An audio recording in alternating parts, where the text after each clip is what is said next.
So, as Virginia began to expand after the success of Jamestown, finally, more and more colonists started to come into the region.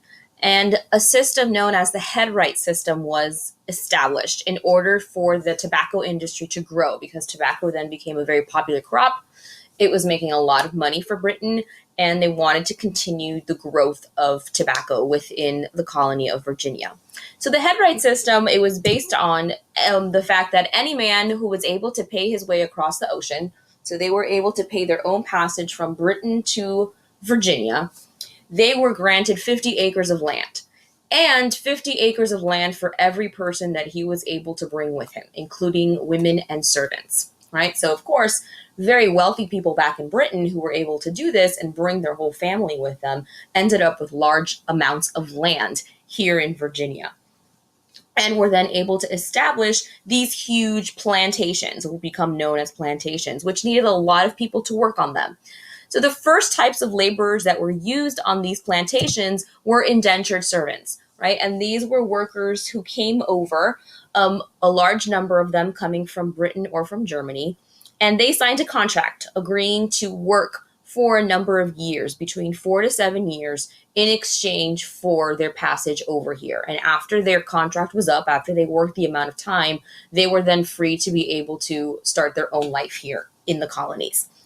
Those were our earliest types of workers. But as tobacco continued to grow, right, and you needed more and more workers on these plantations, the indentured servants, the way that this system worked, couldn't really keep up with the pace of development.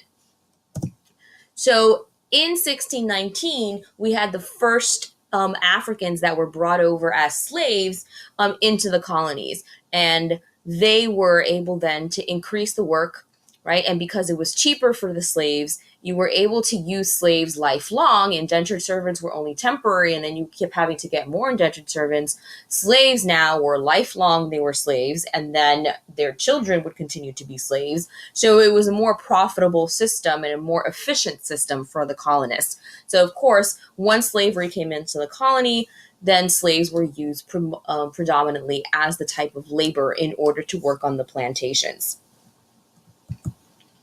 In Virginia, we also had the establishment of the House of Burgesses, which was the legislative body. It's where all the laws were made. In 1619, you had the first assembly under the governance of the Virginia Company, because this was a proprietary colony, right? The Virginia Company was in charge of the colony. They had the charter for it. And this really can be considered the birthplace of representative democracy or representative government in what becomes the United States. Right? This is the first time we have one of these colonies that actually creates an assembly of, at that time, men naturally coming under and creating the laws. They were the legislative body. So they would create the laws and impose taxes within the colony of Virginia. Now, over time, right, the conflict, like I mentioned before, between the British and the Native Americans began to grow. Right, the Powhatan Confederacy, the Native Americans saw that all of this land being taken over by the British, growing tobacco, using up all of the land, was a growing concern for them, that they were losing all of this territory that they had access to before, and now they were being cut off. Um, Vicious fighting began between the British and the Native Americans when an Englishman murdered a member of the tribe, and then the Powhatan then launched a military attack against them, and so this kind of created this war between the two groups for a number of years. And the Virginia Company was not really able to protect the settlers or stop the fighting. Because of that, eventually the Virginia Company lost its charter to Virginia, and it no longer belonged to them and instead became a royal colony. So now it was under the control of the king. Because it was now under control of the king, the House of Burgesses was abolished and a royal governor was appointed to rule. So a governor was sent from Britain, one that was chosen by the king to rule over Virginia. And this would continue until Charles I becomes King of Britain, and he goes ahead and reinstates the House of Burgesses in Virginia in 1629. But Virginia itself is going to continue to be a royal colony. So Some other conflicts that happened in Virginia as they expanded, right? A group of frontiersmen, and those were the ones who lived out in the borders of Virginia towards the outskirts of the colony. Most of them were made up of indentured servants who couldn't afford to live in other places and had to live out in the frontier where they could start their new lives.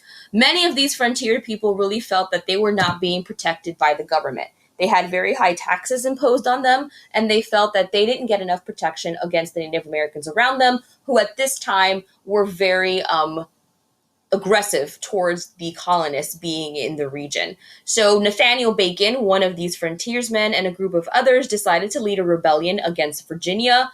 They attacked the Native Americans in the area, and they also attacked the colonies of Virginia and the governor's mansion as well. The rebellion grew quickly, but Nathaniel Bacon himself died from dysentery, and because of Nathaniel Bacon's death, the rebellion was able to be put to a stop by the Virginia militia within the colony. So this is pretty primarily what was happening here in Virginia as it began to grow. And we will continue to take a look at the other southern colonies that developed from Virginia throughout the rest of North America in our next screencast.